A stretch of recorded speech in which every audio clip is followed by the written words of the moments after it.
So, after what I thought was a really good date, I got ghosted again.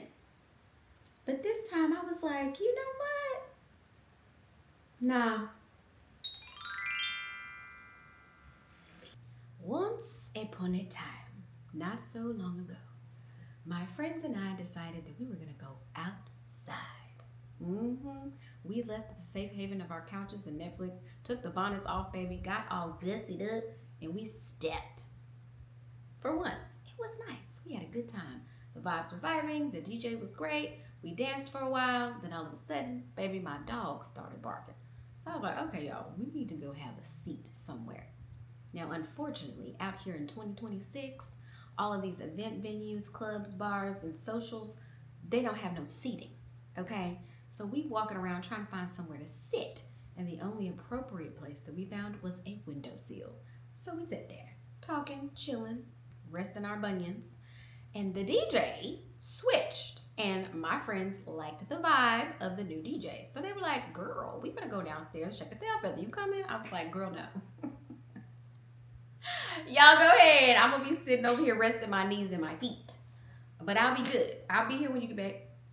So they went down there to dance, and I stayed on the windowsill, minding my business, scrolling through Instagram, kikiing with different gifs and memes that my friends had sent.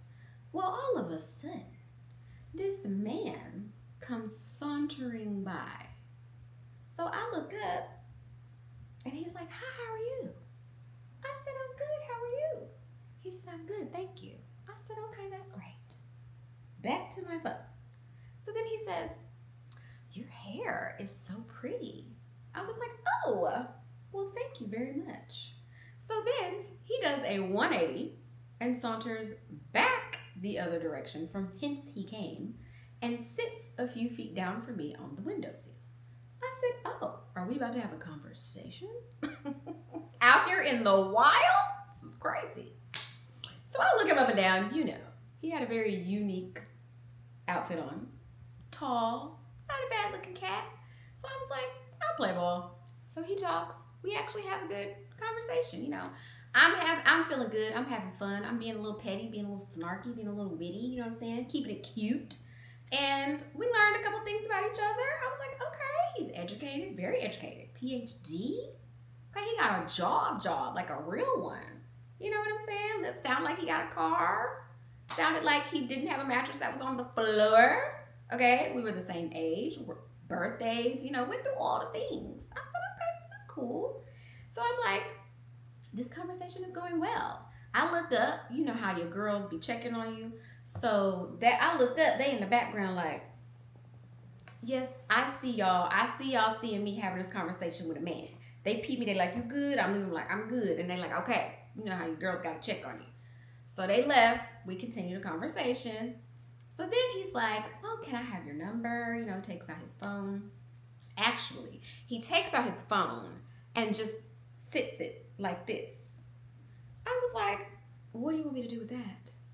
He was like, oh, well, you know, I didn't want to put the number in myself. I'd ask you for it, but I didn't want to put the number myself and mess it up. So, um, and he just hands it to me again. I was like, again, what do you want me to do with that? You can't just hand me a phone. You got to ask me. So he was like, can I have your phone number? Well, sure. Give him my phone number. He carries on, tells me, you know, it was so nice to meet you. This was a very intriguing conversation. I hope you have a good rest of your night. You too. He goes back down the stairs. I had rested my feet long enough. Went back downstairs with my homegirls. Shook a tail feather. We went home. Okay, this is a Friday night. The next day was Saturday. Well, that afternoon, I get a text from him. Let's just call him PhD. So PhD texts me, and we chit chat on and off that entire day. Now, that was a very busy day for me because I had a lot going on at home. My parents came over here trying to help me with some stuff. It was crazy. But despite all that, we still connected decently, a decent amount that day. So the next day was Sunday. I go to church. I'm driving home from church, and he sends me a text that says, can I call you? Can you call me? In 2026, I'm not gonna lie, y'all, I was excited. I'm old school, okay? I'm a millennial. I believe in phone calls. But that is a lost art. That whole 1990s vibe where you ain't doing nothing but like kicking your feet up, twirling your finger around the cord. I miss those days. I do. Ain't talking about nothing. Just laying, falling asleep on the phone. Them were the days. Nobody does that anymore. So when this man said he wanted to call me, I said, absolutely. Yes, you can. I didn't even know how to act, y'all. I kicked my mama off the phone. I was talking to her. I said, ma'am, I gotta call you back. Someone is calling me. A man. Can you believe it? Pick up the phone. He says, what are you doing? I was like, I'm leaving church. What are you doing? He's like, I'm leaving church too. I said, okay, look at you getting a little Jesus today. He's like, I'm just gonna go ahead and put it out there. Like, you know, when I met you the other day, it was just really cool, and I was really laughing because I couldn't believe that you used the word sauntering when you said I was sauntering by, because I actually said that to him, because he was like, well, you know, you were the one that interrupted me. And I was like, oh no, sir, you sauntered by me and interrupted me. And he was like, I can't believe you just used the word saunter. So as an intellect and a wordsmith, there were a few words out there that were what I call 50-cent words. He liked that. He was like, you know what? I feel like this girl's really smart. You know, I love that you're a wordsmith. I am too. And you're just so funny. And I liked your personality. I think you're beautiful. He says, I'm sorry, let me slow down. Have you eaten today? I said, I have not. He said, would you like to go to brunch? I was like, yes, I would. Yes, I would. Feed me on a Sunday after church, baby. Ain't nothing like Jesus, pancakes, and a nap. Okay? I was here for it. So we go to brunch. Decent conversation, right? Now, I did note that there was not a lot of personal conversation going on. I didn't learn a whole lot about him. He didn't ask a whole lot of personal questions about me. You know, the typical stuff. We did get some of that out when we first met, but not in depth, right?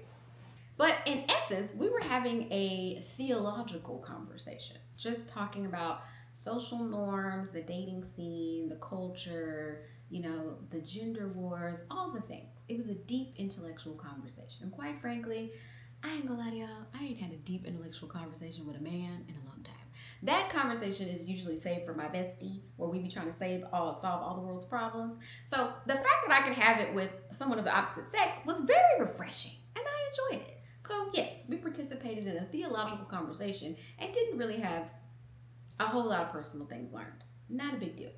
But I did notice that at some point in the date, I felt a little shift in the vibe, and I was like, maybe I'm overreacting, right? So we finished brunch. He walks me to my car. He's like, have a good day. You know, it was Super Bowl Sunday, okay? So this was very recent.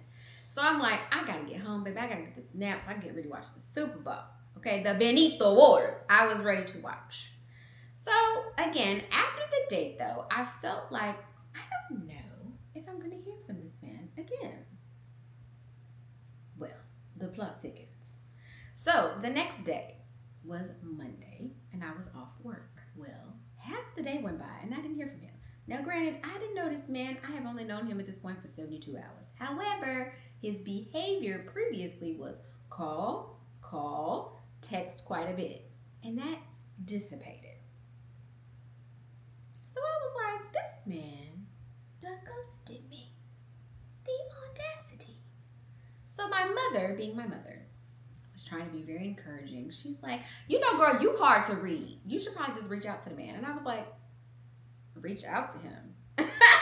I think not. If he's interested, he can reach out to me. That's how I felt. Right, ladies? Okay, just so we're on the same page. But finally, I was like, you know what, just to prove a point, because I feel like he's not going to reach out to me anymore. But I'm going to prove a point to you, mother. So I said, I'm going to send him a text. So in our conversation, we both talked about how we were cinephiles and we enjoyed a good thriller, okay? So I sent him this short film that I had watched that I enjoyed and said, check this out when you get a chance. He said, yeah, I'll check it out, thanks. Now that response came about 6 hours later. 6 hours later. So I said, okay. So there's been a decline, or not even a decline. There has been an increase in the gap of time that this man is answering my text messages. So that day, on Monday, I decided I'm not texting him anymore. We're going to see what happens. And y'all know what happened? This man This black man turned into Casper. Casper. I don't know if he was a friendly ghost or not, but he was Casper. Ghosted. I said, I know you lying. Is this really what we out here doing? You ghosted me? After all of this excitement and fanfare that you expressed, telling me how beautiful I am, you're so intelligent and smart, your personality, it was so whimsical, it was intriguing. I am so intrigued by you. You're so, like different. And it was great conversation. It was dialogue. The dialogue was amazing. If it was all of that, where did you go? And I was correct about the vibe shift that I got on the date, okay? My spirit be spiriting. I was like, something's off. I was irritated though still, because I'm like, how are you going to go from all of this excitement to no communication? And I'm thinking, was it me? Was it the pimple I had on my face that day? Was my hair messed up? Did I have lipstick on my teeth? Was I rude? So I'm going down this whole spiral of like questioning myself. And then of course I was like, hold on. Absolutely not. It's these men. Once again, these raggedy men. They ain't worth nothing. Not two nickels rubbed together. Why is it I be wasting my time going on these dates? I be that baby, I was going down a rabbit hole. I was mad. I didn't even want to talk to no men for 3 days. I barely talked to my own daddy. I was so irritated. And then I said, you know what? No. We're not doing this. We're not doing this in 2026. We're going to do something a little different here. So I decided to text that man. So in this text, I basically said, I understand that ghosting has become a social norm. However, I feel like at our adult age, we should be able to openly and honestly communicate, okay? So I'm noticing that there's like a pattern that I've been experiencing of men seeming very interested in the beginning, and suddenly with no explanation, it fizzles out. So I just want to know, was there something in our interaction that caused some kind of disconnect? I would love if you would let me know. In essence, that's what the text said. I sent this text and I scheduled it because I work overnight, honey. It was 11:30. I wasn't going to text nobody at the demon hours. Okay, so I scheduled this text to be sent the next morning.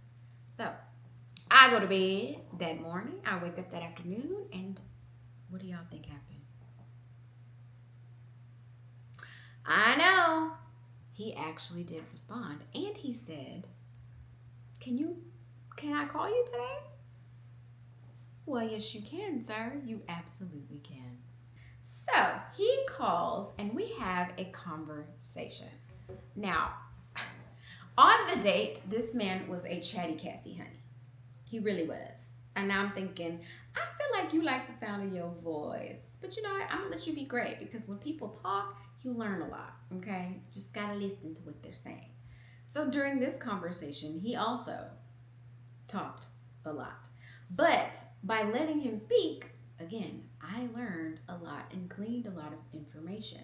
And basically what I gleaned is that, baby, it wasn't me. It wasn't me. So the first reason he gave was, in essence, like, well, I got busy, and I know that's no excuse, because obviously, if you're going to be intentional about dating, you have to make time for what you want to make time for. Exactly.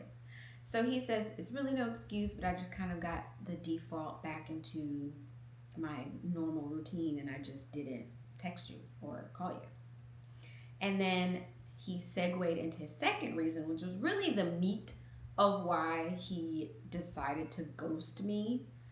And to be honest, I will go into detail, but to be honest, had he asked me like a little more clarifying questions, because he misunderstood or didn't really delve into my perspective. You asked a question, I kind of gave a brief answer, because it's a very nuanced conversation. And to be frank, I don't know that it's something you should really talk about on the first date. I mean, you can, but again, at this big old age, child, to a certain degree, you got to put it all out on the table. But you also want to microdose information. I'm not one that has word vomit about my life. I think that it should be dosed out appropriately. So I gave what I felt was a very clear answer in an appropriate dose. Okay, I didn't want to overdose the man on the first date. However, it still overdosed him anyway, but mostly because he didn't ask any clarifying questions. Had he done so, we would have got perspective and you would have understood where I was coming from, because that then made him question his own choices and ghosting me. Then the other reason he gave, quite frankly, didn't have nothing to do with me, but I really do just think he liked the sound of his own voice, so then he just continued to talk, which was a conversation that we had already had, because that's basically what we were talking about on the date. But what I learned in that conversation is that this man was really out here contradicting himself. So the main reason he ghosted, he then contradicted in his thesis statement that he made at the end, which honestly, I don't know. I kind of want to make a video about, because I feel like there were some important concepts in that conversation that could be discussed, but I digress. So ultimately, we ended the conversation and I have no intention of going out with that man again, and the feelings are mutual. So this story did not have its fairy tale ending, right? It was more of a tragedy of circumstance, if you will. But I do not regret it. I don't regret the date. I don't regret going out with him. And I certainly don't regret addressing his ghosting. So I'm going to tell you why I feel like the next time your date turns into Casper instead of running, you should turn into a Ghostbuster instead. Number one, it gives clarity, okay? When you have a great experience for a date and you think that the other person is really enjoying your company too, and sometimes they'll even say, let's go out on a second date, and then you never hear from them again, that is so jarring, okay? If you had a good time, you've let yourself get hopeful, right? You let yourself get excited. You both verbalize that y'all enjoyed each other's company, and you've even been planning in your mind this next date, and then you never hear from the person again. It's crazy. And so then you start to spiral, because you're thinking, why did they do that? What happened? And the result of that is becoming jaded. So then, women, you hit that, these men ain't worth 2 pennies rubbed together. They all raggedy. Okay, I don't want to have nothing to do with them. And then men, it's the same thing. These women they ain't serious. They don't know how to take a good man. They get a good man. They don't know what to do. Then they want to ghost the man. So that just makes you bitter. It makes you bitter. And I have become a bitter woman from all this ghosting that I've been experiencing because I didn't address it. And I was bitter, honestly, in those 3 days that he did not respond to me, baby. I ain't want to talk to a man. I was like, I know you lying. So I had to be like, why though? I don't actually have to sit in this, because let's unpack this. I want to know, was it me? Am I the villain? Was it me, Jesus? And Jesus said, no, it wasn't. Okay. So it brought so much clarity, and it prevented me from entering that jaded and bitter spiral that so inevitably happens after you have been ghosted. Number 2 reason, it was empowering. It really was. It felt so great to call him out, because in the text message, I didn't read it verbatim, but in essence, I kind of addressed, like, are we really going to do this at our age? Like, I like mature conversation, and it would be nice if we could just talk about this like adults. Like, we did share a good conversation. Like, we know that we can talk to one another. This is still a safe space to have a conversation. Even if you're just telling me that you're not interested, that's okay, which I also entered in the text. If you're not interested and it's simply a matter of we don't have chemistry, say that. Just say that, okay? But ultimately, it was very empowering to stand up for myself. I stood up for myself and I called somebody else out, because I believe in accountability. And quite frankly, that is lacking in this society in so many ways, but especially the dating scene. Hold somebody else accountable. Hold yourself accountable and hold other people accountable. And that is what I did by calling him out. So secondly, it was empowering for me. And not on a gloating, like, condescending way. That text was very kind. I wasn't trying to like knock the man down a peg. It was just like, hey, I didn't really appreciate this. This is how I would prefer this go. can we have this conversation? And I think that's also why he responded the way that he did and said, yeah, we can talk about it. This is okay. Reason number 3, it gave me insight. Okay, that was the goal, right? The goal was to get some insight. Maybe there really is something that I need to address. Okay, was there a possibility that this man was not going to respond?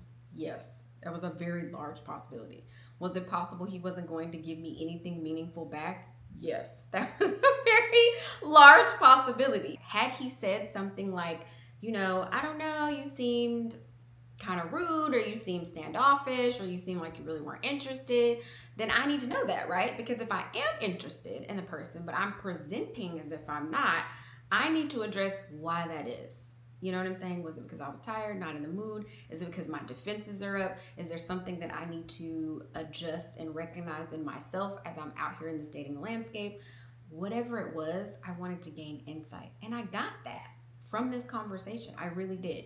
I found that if I'm asked that same question again, I might need to word it in a better way that gives more quality and clarity, and not worry so much about brevity. That's part of my personality, though. I'm not, even though I'm sitting here talking on this video, I'm not a huge talker. Like, if you want to talk, I'm going to let you talk till your teeth fall out your face, okay? And then I'm not going to try to over talk you. I don't have the energy to do all that. And if you're going to listen to me, I'm going to give you the words, whatever story, in the least amount of words as possible, and I'm going to be quiet. That's just my personality. So with that being said, I gained the insight that question, which is a delicate conversation, needed to have a little more volume to it and a little more perspective. And either way, it probably wouldn't have changed the outcome in any way, but at least if so, depending on who you're dealing with, that could prompt some more dialogue.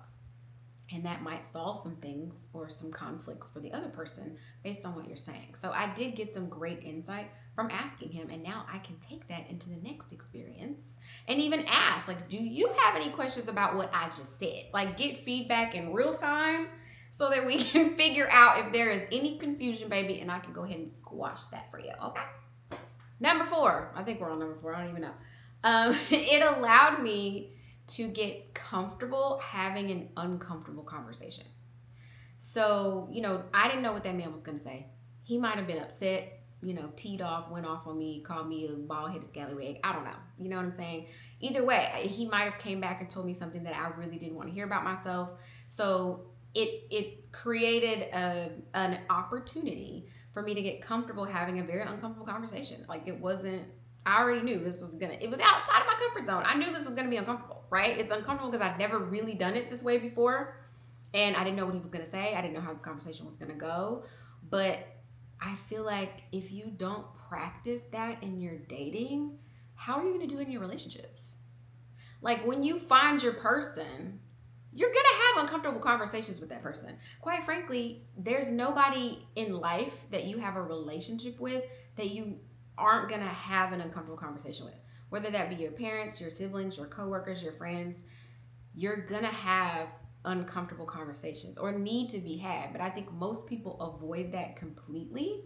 So then they walk around and they've told themselves the story that wasn't true, that could have been resolved by just a conversation.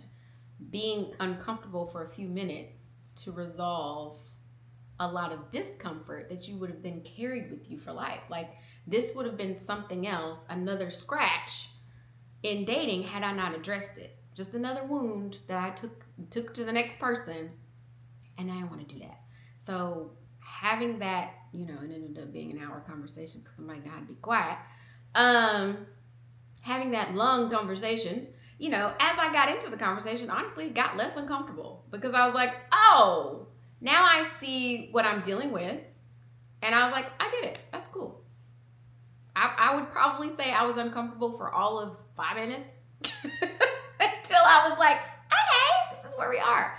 But ultimately, you got to practice, right? We have to practice in dating what we want to be good at in our relationships. So if we're going to run around and not stand up for yourself, communicate your needs and your wants and your desires, communicate that someone hurt you, communicate that someone disrespected you, all of those things, are uncomfortable conversations, but they need to be had, okay? We are out here trying to do better in 2026. So, like, it's okay? So that is why I encourage anybody, the next time you go out with somebody and it was amazing, even if it was bad, it doesn't matter. Practice it. Even if the date was terrible and they ghosted you and you're like, praise God, I don't want to talk to that man no more. No. Find out why they ghosted you. Because at the end of the day, you didn't like the person, right? You don't want to go out with them again. So it really doesn't matter. Now, what I will say is there is no guarantee that you're going to get a response. Okay? I think that this was a great experience because I was dealing with a man who ultimately was mature enough to call, have the conversation, and also be uncomfortable, right? And he didn't get defensive by me addressing it. But also, that had everything to do with how that text was worded, okay? If you come off and your neck is rolling in the text, you're not going to get the response that you want, okay? Dial it down. That was another reason I waited, because I knew he was going to ghost me. I really did. But I waited a few days because I was like, I'm going to decide what I want to do. And then when I send this text, I want to send it with as much love and grace as possible, okay? Because there was no need to attack the man. It's just not. There was no need to call him a raggedy. That's why there was no need to do that. So that had a lot to do with why I got the response that I did. But just know, you won't always get one. The next time I'm ghosted, I might get ghosted 3 times and not get a response. It doesn't matter because I'm putting it into practice. And each time that I do it, it'll get easier and easier and easier. And I'll get more and more insight. Let me know if y'all have ever done that, though. I'm curious in the comments if y'all have ever had somebody ghost you and you addressed it. And, like, what happened? Did it work? Did they answer you? Did they call you a bald-headed scallywag, too? Or, I just want to know. But if you haven't done it before, what are your reasons why you haven't? And do you think that you should? And that, my friends, is the moral of that story. Until next time.